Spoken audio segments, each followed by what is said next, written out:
Magandang araw sa inyong lahat. Nakakatakot po itong hula ni Indiferis.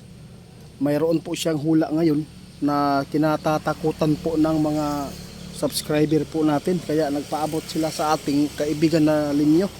Ngayon guys, samahan niyo po ang aking pagtatanong kay kaibigan kung totoo po ba ito na mawawala ang kuryente, no internet, lahat, tagutom.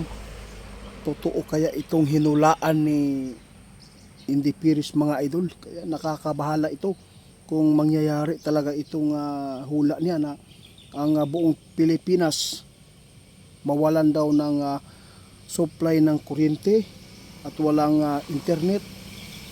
Marami pong mga hinuhulaan si Indiferis mga idol, kaya ipapaliwanag ko sa inyo ngayon kung ano man po ang nakita ng ating kaibigan sa hulang ito. Kaibigan, Diyos ko,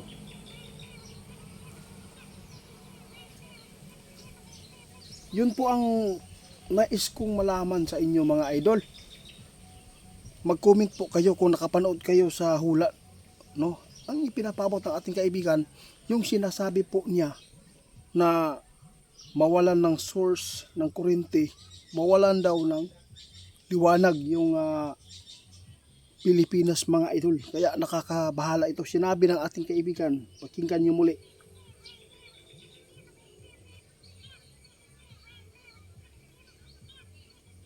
Salamat po kaibigan. Ang ingon ni kaibigan mga idol, huwag kayong matakot po. Ang katakutan natin ngayon yung mga gawa ng mga tao na hindi na maganda. Yung hula ni Indiferis mga idol, mangyayari yan kung mangyari ang digmaan, ingon si kaibigan. Yun po, hindi mawawala ang liwanag o supply ng kuryente kung hindi tuluyang magdigmaan ang ating mga bansa. Yun po, mawawala ang source natin ng internet kung magkaroon ng digmaan.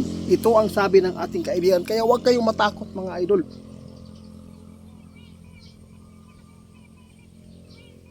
Nababahala po sila kaibigan kasi grabe po ang hula ni Indiferis na kanya. O nakatotoo. Salamat. Guys, ana si kaibigan. Yung mga hula ni Indiferis sa totoo lang, mangyayari talaga yan. Pero hindi ngayon. Matagal pa yan. Ang delikado dito guys, ang gawa daw ng tao. Yun po ang babantayan natin. Kasi ang gawa ng tao, ito po ang nakakabahala ngayon. Ito ang sabi ng ating kaibigan. Hindi tayo matakot sa mga kalamidad. Hindi tayo matakot sa mga nakikita ni Indiferis na mangyayari sa Pilipinas tulad po ng mga kuryente, pagkain, mga koneksyon ng internet. Walang problema yan. Ang delikado dito, ang virus na Nipah. Kapag nalinlang kayo, ito ang sabi ng ating kaibigan noon, pakinggan po ninyong mabuti.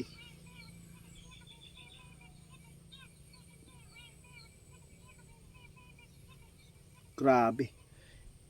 Ang sabi ng ating kaibigan mga idol, ang kinatatakutan ko, sabi ng ating kaibigan, ang gawa ng tao. Dahil kikitil ito ng maraming buhay.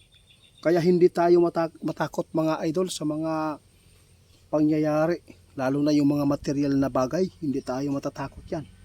Mawala man yung net, kuryente, walang problema yan. Dahil marami naman po ang magaling na gawa ng paraan para magkailaw tayo. Sinabi na po ng ating kaibigan, kung mayroon tayong mga kandila dyan, no, mga kandel, ipunin natin para sa hinaharap. Mangyayari talaga ang sinasabi ni Indi. Kaya wag lang kayong matakot ngayon mga idol sa mga ipinapaabot ni Indiferis, tulad po ng shutdown, tulad po ng airport na magsisira. Hindi po natin yan kakatakutan. Ang delikado dito, kung idadaan tayo sa virus, matulad doon sa vaccine, yun ang pinaka nakakatakot na impormasyon ngayon ang nakuha ni kaibigan. Yung mga hula ngayon ng mga tao, okay lang po yan mga idol.